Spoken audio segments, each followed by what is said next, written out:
मोहम्मद ज़ुबैर साहब, जो अलीमा ख़ान साहिबा की बात मैंने रखी वो उस दिन भी खान साहब से मिल के आई थी, मशवरा करके आई होंगी।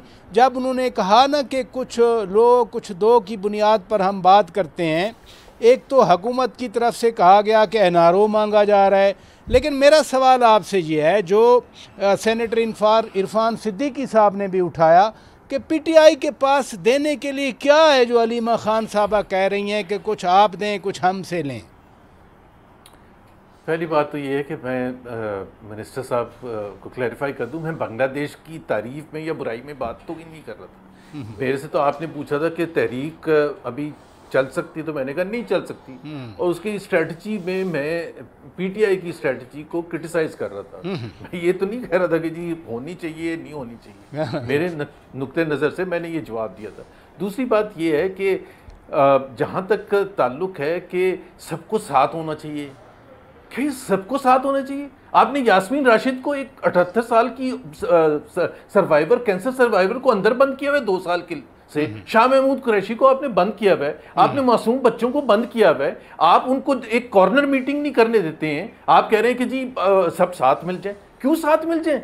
आपका अपना हिस्सा कहाँ है? और सबसे बड़ा जो उनके पास स्ट्रेंथ है, उनके पास पाकिस्तान के 65-70% अवाम उनके पीछे खड़े हुए हैं। वो कहीं भी आप टेस्ट कर लें, अगर आप 2024 के इलेक्शन को ही ले लें और रात के 9 साढ़े 9 बजे की स्क्रीन्स को देख लें, कोई भी चैनल के मिनिस्टर साहब निकलवा लें, उस वक्त क्या पेशावर 1 से लेके मुल्तान पहुंच गए थे, 90% 80% सीटें कौन जीत रहा था? आपने उनका मैंडेट छीना हुआ है। आप चोरी करके बैठ के हुकूमत बना के बैठे हुए और कह रहे हैं कि जी सारी कौम पीछे लग जाए। किस बेसिस पर पीछे लग जाए भाई?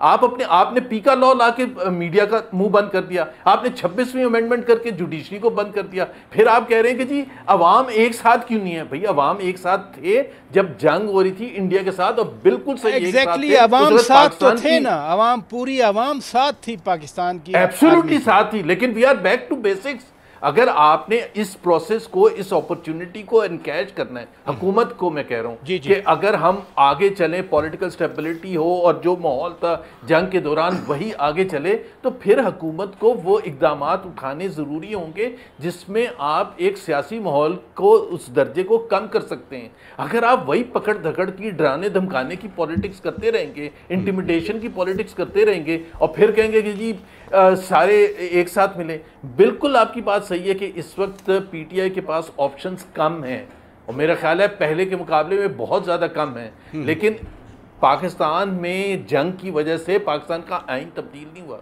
पाकिस्तान के फंडामेंटल राइट्स चेंज नहीं हुए।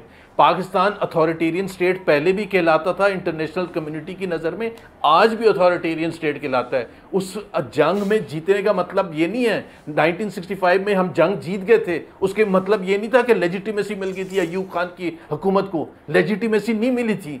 71 की जंग जैसे भी रिजल्ट आते हैं, याया खान की हुकूमत को लेजिटिमेसी नहीं मिलनी थी। तो ये कहना कि जी आप एक जंग हुई है तो आपको लेजिटिमेसी का सर्टिफिकेट नहीं दिया जाएगा।